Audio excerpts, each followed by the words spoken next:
Hello friends, आपका स्वागत है मेरे YouTube channel an effort to success पर। हम लोग पूर्व मध्यकाल के प्रश्न उत्तर कर रहे हैं। पिछली वीडियो में हम लोगों ने प्रश्न संख्या 1 से 20 तक कर लिया था। आज हम लोग प्रश्न संख्या 21 से 40 तक करेंगे व्याख्या के साथ। तो चलिए शुरू करते हैं आज का वीडियो। प्रश्न नंबर 20, उस पाल शासक का नाम बताइए जिसने विक्रमशिला विश्वविद्यालय स्थापित किया। इसका सही उत्तर होगा option number A, Dharmapal. Dharmapal ने विक्रमशिला विश्वविद्यालय स्थापित किया। प्रश्न नंबर 21, विक्रमशिला महाविहार की स्थापना किस वंश के शासक द्वारा करवाई गई थी। इसका सही उत्तर होगा ऑप्शन नंबर डी, पाल वंश। पाल वंश के शासक द्वारा विक्रमशिला महाविहार की स्थापना करवाई गई थी। प्रश्न नंबर 22, निम्नलिखित में से किस शासक ने विक्रमशिला विश्वविद्यालय की स्थापना की थी। इसका सही उत्तर होगा option number D, Dharmapal. Dharmapal ने विक्रमशिला विश्वविद्यालय की स्थापना की थी। प्रश्न नंबर 23, प्राचीन भारत के एक महान शिक्षा केंद्र विक्रमशिला महाविहार की स्थापना की थी। इसका सही उत्तर होगा ऑप्शन नंबर सी, धर्मपाल ने। प्राचीन भारत के एक महान शिक्षा केंद्र विक्रमशिला महाविहार की स्थापना पाल वंश के शासक धर्मपाल ने की थी।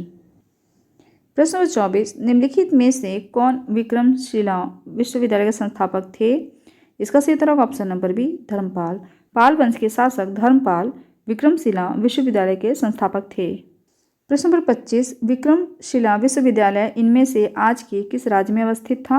इसका सही उत्तर होगा ऑप्शन नंबर सी, बिहार। आज के बिहार राज्य में विक्रमशिला विश्वविद्यालय अवस्थित था। इसकी व्याख्या देखते हैं। पाल वंश के शासक धर्मपाल ने 8वीं शताब्दी में बिहार राज्य के भागलपुर में विक्रमशिला विश्वविद्यालय की स्थापना की थी। यहाँ बौद्ध धर्म और दर्शन के अतिरिक्त न्याय, तत्वज्ञान, व्याकरण आदि की शिक्षा दी जाती थी। इस विश्वविद्यालय से संबद्ध विद्वानों में रक्षित, जेतारी, विरोचन, रत्नाकर, शांति, ज्ञानश्री, दीपंकर आदि के नाम प्रसिद्ध हैं। दीपंकर ने लगभग 200 ग्रंथों की रचना की।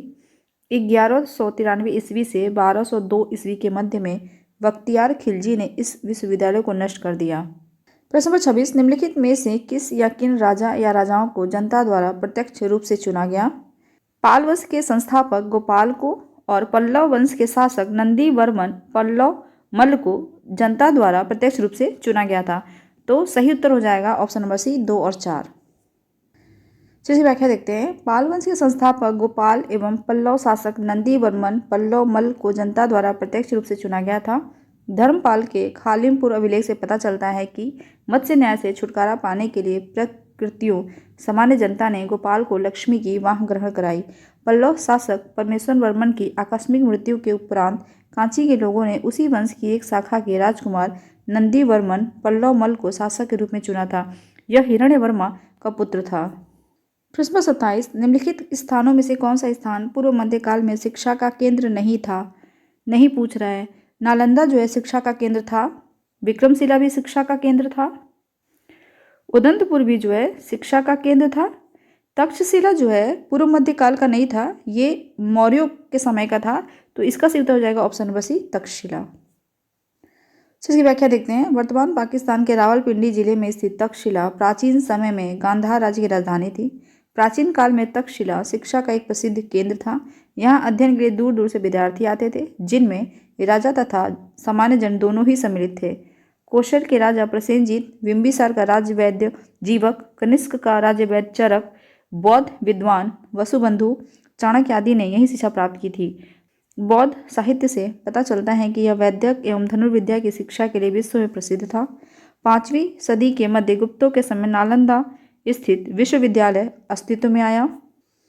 सर्वप्रथम कुमारगुप्त प्रथम ने नालंदा बौद्ध विहार को दान दिया और बाद में बुद्धगुप्त तथा गदगुप्त तथा बालादित्य गुप्त नामक गुप्त शासकों ने भी इस बिहार को दान दिए। पाल वंश के शासक धर्मपाल ने 8वीं शताब्दी में बिहार राज्य के भागलपुर में विक्रमशिला विश्वविद्यालय की स्थापना की।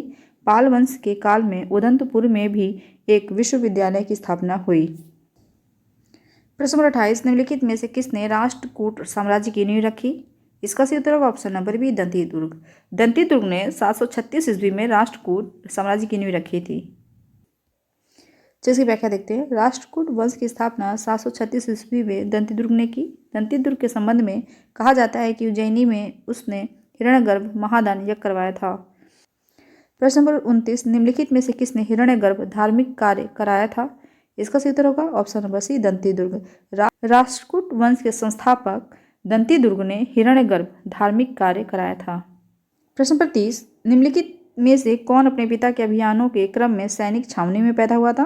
तो इसका सही उत्तर होगा ऑप्शन नंबर ए, अमोघ वर्ष राष्ट्रकूट। राष्ट्रकूट शासक अमोघ वर्ष राष्ट्रकूट अपने पिता के अभियानों के क्रम में सैनिक छावनी में पैदा हुआ था। जैसी व्याख्या देखते हैं, राष्ट्रकूट राजा अमोघ वर्ष प्रथम का जन्म 800 ईस्वी में नर्मदा नदी के किनारे श्री भावा नामक स्थान पर सैनिक छावनी में हुआ था। इस समय इसके पिता राष्ट्रकूट राजा गोविंद तृतीय उत्तर भारत के सफल अभियानों के बाद वापस लौट रहे थे। प्रश्न नंबर 31, महानतम प्रतिहार राजा था? इसका सही उत्तर होगा ऑप्शन नंबर सी, मिहिर भोज। मिहिर भोज जो है महानतम प्रतिहार राजा था। इसका शासनकाल था 836 से 885 तक था। और महेंद्रपाल भी जो है प्रतिहार राजा था। इसका शासनकाल था 885 से 910 ईस्वी तक। जैसे व्याख्या देखते हैं, प्रतिहार वंश का महानतम शासक मिहिर भोज था। इसका शासनकाल 836 से 885 ईस्वी तक था। धर्मपाल पाल वंश का राजा था, जिसका शासनकाल 770 से 810 ईस्वी तक था। महेंद्रपाल प्रतिहार शासक था। इसका शासनकाल 885 से 910 ईस्वी तक रहा। जबकि हर्ष पुष्यभूति वंश का शासक था। इसका शासनकाल 606 से 647 ईस्वी था। प्रश्न नंबर 32, गुर्जर प्रतिहार शासकों में किसकी उपाधि आदि वराह थी? इसका सही उत्तर होगा ऑप्शन नंबर सी, मिहिर भोज। गुर्जर प्रतिहार शासकों में आदि वराह की उपाधि मिहिर भोज की थी। चलिए व्याख्या देखते हैं। मिहिर भोज गुर्जर प्रतिहारों का सर्वाधिक शक्तिशाली शासक था। वह वैष्णव धर्मानुयायी था तथा उसने आदि वराह एवं प्रभास जैसी उपाधियां धारण की थी। प्रश्न नंबर 33, निम्नलिखित ऐतिहासिक व्यक्तियों के नाम कालक्रमानुसार संयोजित कर नीचे दिए गए कूट से सही उत्तर चुनिए। नागभट्ट द्वितीय का जो समय था वो 800 से 833 ईस्वी तक था। महिपाल का समय जो था वो 912 से 944 तक था। महेंद्रपाल का जो समय था वो 885 से 910 ईस्वी तक था। और वत्सराज का जो समय था 775 ईस्वी से 800 ईस्वी तक था। तो चलिए कालक्रमानुसार देख लेते हैं सबसे पहले कौन आएगा। तो सबसे पहले जो है वत्सराज नंबर 4 आएगा, ठीक है। उसके बाद जो है नागभट्ट द्वितीय 1 आएगा, फिर महेंद्रपाल 3 नंबर आ जाएगा और फिर महिपाल 2 नंबर पे आ जाएगा। 4 1 3 2, इसका सही उत्तर हो जाएगा ऑप्शन नंबर बी, 4 1 3 2। चलिए व्याख्या देखते हैं। शासकों का सही कालानुक्रम है वत्सराज 775 से 800 ईस्वी, नागभट्ट द्वितीय 800 से 833 ईस्वी, महेंद्रपाल प्रथम 885 से 910 ईस्वी एवं महिपाल 912 से 944 ईस्वी। अतः विकल्प भी सही उत्तर है। प्रश्न नंबर 34, निम्नलिखित में से कौन सा शासक गुर्जर प्रतिहार राजवंश से संबंधित नहीं है? गुर्जर प्रतिहार राजवंश का संस्थापक था नागभट्ट प्रथम, जिसका शासनकाल था 730 से 756 ईस्वी। नागभट्ट द्वितीय भी प्रतिहार वंश से संबंधित है। महेंद्रपाल प्रथम भी गुर्जर प्रतिहार वंश से संबंधित है। देवपाल भी गुर्जर प्रतिहार वंश से संबंधित है। इसका शासनकाल 948 से 949 ईस्वी तक था। भरत्र भट्ट प्रथम का कहीं भी जो है जिक्र नहीं आता है। इसका सही उत्तर जाएगा ऑप्शन नंबर डी, भरत्र भट्ट प्रथम। क्या देखते हैं, अग्निकुल के राजपूतों में सर्वाधिक प्रसिद्ध प्रतिहार वंश था, जो गुर्जरों की शाखा से संबंधित होने के कारण इतिहास में गुर्जर प्रतिहार कहा जाता है। पुलकेशिन द्वितीय के ऐहोल अभिलेख में गुर्जर जाति का उल्लेख सर्वप्रथम हुआ है। गुर्जर प्रतिहार वंश का संस्थापक नागभट्ट प्रथम 730 से 756 ईस्वी था। इस वंश के अन्य शासकों में वत्सराज 775 से 800 ईस्वी, नागभट्ट द्वितीय 800 से 833 ईस्वी, मिहिर भोज प्रथम 836 से 885 ईस्वी, महेंद्रपाल प्रथम 885 से 910 ईस्वी, देवपाल 948 से 949 ईस्वी इत्यादि आते हैं। इस वंश के शासकों में भरत्र भट्ट का नाम कहीं नहीं आता है। प्रश्न 35, महान जैन विद्वान हेमचंद्र किसकी सभा को अलंकित करते थे? इसका सही उत्तर होगा ऑप्शन नंबर बी, कुमारपाल। महान जैन विद्वान हेमचंद्र कुमारपाल की सभा को अलंकित करते थे। जिसकी व्याख्या देखते हैं। महान जैन विद्वान हेमचंद्र ने सोलंकी वंश के जय सिंह सिद्धराज के समय में प्रमुखता प्राप्त की थी।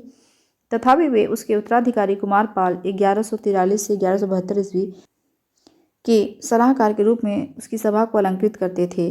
प्रश्न नंबर 36, निम्नलिखित में से किसे एक नया संवत चलाने का यश प्राप्त है? इसका सही उत्तर होगा option number D, Lakshman Sen. Lakshman Sen को एक नया संवत चलाने का यश प्राप्त है, जिसकी व्याख्या देखते हैं। लक्ष्मण सेन, जिसका शासनकाल था 1178 से 1206 ईस्वी, सेन वंश के शासक थे। इन्होंने 28 वर्षों तक शासन किया। इनके द्वारा एक नए संवत लक्ष्मण संवत का प्रारंभ किया गया। प्रश्न 37, लक्ष्मण संवत का प्रारंभ निम्नलिखित किस वंश द्वारा किया गया था? इसका सही उत्तर होगा ऑप्शन नंबर डी, सेनों द्वारा। लक्ष्मण संवत का प्रारंभ सेनों द्वारा किया गया था। प्रश्न 38, निम्नलिखित में से कौन से मध्यकालीन भारत के प्रसिद्ध विधिवेता थे? तो मध्यकालीन भारत के प्रसिद्ध विधिवेता थे विज्ञानेश्वर, हेमाद्रि और जीमूतवाहन। इस तरीके से जो है सही उत्तर हो जाएगा ऑप्शन नंबर सी, 1, 2 और 4। जो राजशेखर थे वो गुर्जर प्रतिहार वंश के शासकों के दरबार से संबंधित थे। इन्होंने जो है ग्रंथों की रचना की है, तो ये विधिवेता नहीं थे। जिसकी व्याख्या देखते हैं। विज्ञानेश्वर, हेमाद्रि एवं जीमूतवाहन मध्यकालीन भारत के प्रसिद्ध विधिवेता थे। विज्ञानेश्वर ने याज्ञवल्क्य स्मृति पर मिताक्षरा शीर्षक से टीका ग्रंथ लिखा। जीमूतवाहन ने दाय भाग नामक ग्रंथ की रचना की। हेमाद्रि 13वीं शताब्दी में कर्नाटक के विद्वान थे। इन्होंने आयुर्वेद के ग्रंथ अष्टांग हृदय पर टीका लिखी है।